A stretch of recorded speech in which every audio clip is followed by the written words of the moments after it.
Perkembangan seni rupa kontemporer. Pertama, ada definisi seni rupa kontemporer. Nah, seni rupa kontemporer adalah seni rupa yang berkembang pada masa kini dengan mengekspresikan ide dan konsep yang tidak terikat pada aturan atau gaya tertentu. Lebih bebas dalam menafsirkan berbagai isu sosial, budaya, politik, dan teknologi. Selanjutnya, latar belakang seni rupa kontemporer. Sebelum seni rupa kontemporer, seni modern mendominasi dengan masih berpegang pada estetika dan medium tradisional, seperti lukisan dan patung. Namun, di abad ke-20, seniman mulai mencari cara untuk mengekspresikan diri di luar batas seni modern. Sehingga lahirlah seni kontemporer yang lebih bebas dan konseptual. Globalisasi memungkinkan pertukaran budaya sehingga seniman dan berbagai negara saling terhubung dan bertukar ide. Lalu seni rupa kontemporer tidak lagi terbatas pada lukisan dan patung, tetapi meluas ke seni instalasi, seni performatif, dan seni digital. Nah, banyak juga seniman kontemporer menggunakan karya mereka untuk mengkritik isu-isu sosial seperti ketidakadilan, perubahan iklim, dan feminisme. Lalu ada hak asasi manusia dan kapitalisme. Dan yang terakhir, seni tidak hanya untuk keindahan, tetapi juga sebagai media komunikasi dan aktivisme. Pengaruh gerakan seni rupa modern terhadap seni rupa kontemporer. Seni rupa modern adalah gerakan seni rupa yang muncul pada akhir abad ke-19 dan awal abad ke-20. Gerakan ini ditandai oleh perubahan dalam seniman memandang dan menghasilkan sebuah karya seni. Pengaruh gerakan seni rupa modern terhadap seni rupa kontemporer bisa dilihat dalam 3 hal, yaitu pengembangan konsep dan ide, pengembangan teknik dan medium, serta pengembangan kritik sosial dan politik. Tokoh seni rupa kontemporer. Seni rupa kontemporer tidak akan populer jika tidak ada tokoh penggerak seni rupa. Tokoh penggerak seni rupa kontemporer biasanya adalah seorang yang ingin adanya perubahan dalam struktur sosial.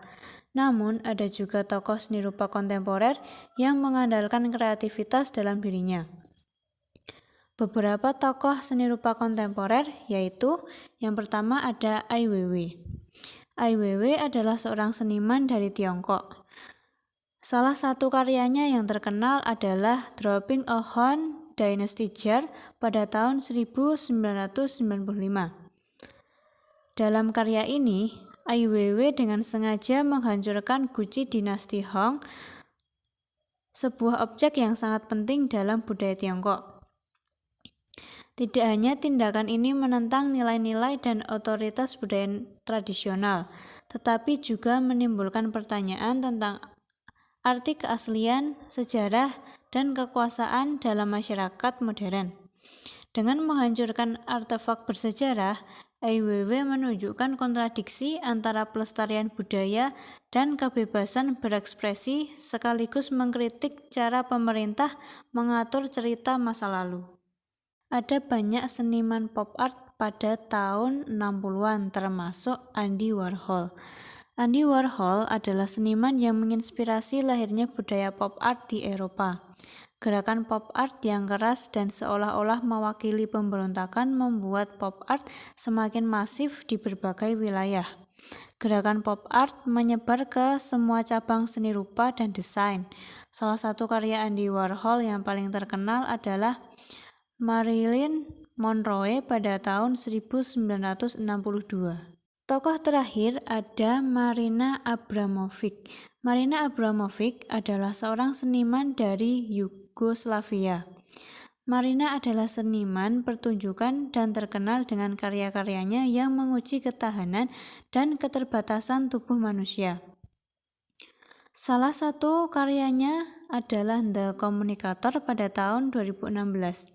The Communicator, karya Marina, adalah instalasi yang menciptakan paradoks antara kematian dan teknologi dengan menggabungkan handset nirkabel dengan tengkorak manusia yang dilapisi emas.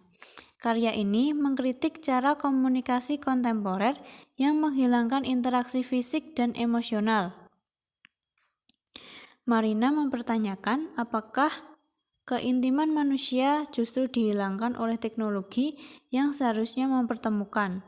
Sementara handset menunjukkan dunia digital yang ilusif, tengkorak emas sebagai simbol memento mori membuat penonton merenungkan makna dari koneksi sejati karya Marina Abramovic. Selanjutnya ada perkembangan seni rupa kontemporer di Indonesia. Seni kontemporer di Indonesia muncul pertama kali pada tahun 1970 yang diperkenalkan oleh Gregorius Sidarta Sudjijo. Beliau merupakan seorang seniman patung terkenal yang berasal dari Yogyakarta. Beliau juga mempelopori seni kontemporer di Indonesia dan ada beberapa karya-karyanya seperti Tangisan Dewi Betari dan Tonggak Samudra. Itu merupakan beberapa karyanya yang terkenal. Perkembangan seni rupa kontemporer di Indonesia ditandai dengan eksplorasi media yang lebih luas, keterlibatan dalam isu-isu sosial dan politik, serta meningkatnya eksistensi seniman Indonesia di kancah internasional.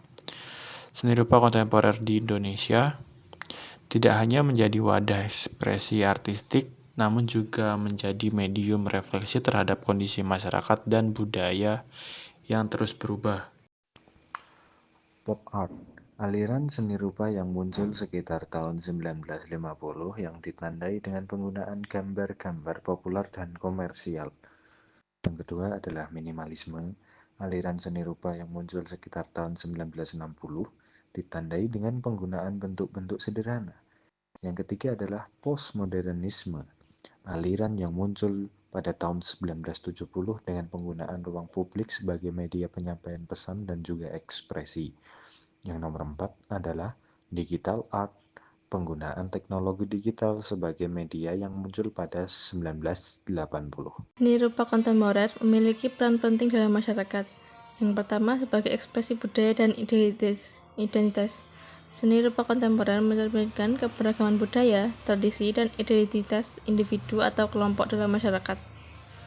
Yang kedua, sebagai kritik sosial dan politik.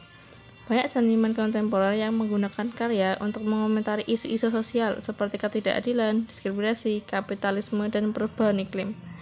Yang ketiga, sebagai sarana edukasi. Seni sering digunakan sebagai alat pendidikan untuk meningkatkan kesadaran tentang isu-isu tertentu. Yang keempat, sebagai penggerak ekonomi kreatif. Industri seni rupa kontemporer berkontribusi terhadap ekonomi kreatif, termasuk pasar seni, galeri, lelang, dan festival seni. Selain itu, seni juga menarik wisatawan dan mendorong pertumbuhan bisnis terkait seperti desain grafis dan animasi. Yang terakhir, sebagai terapi dan healing. Seni juga sering digunakan dalam terapi psikologis untuk membantu individu mengekspresikan emosi, mengatasi trauma, atau meningkatkan kesejahteraan mental.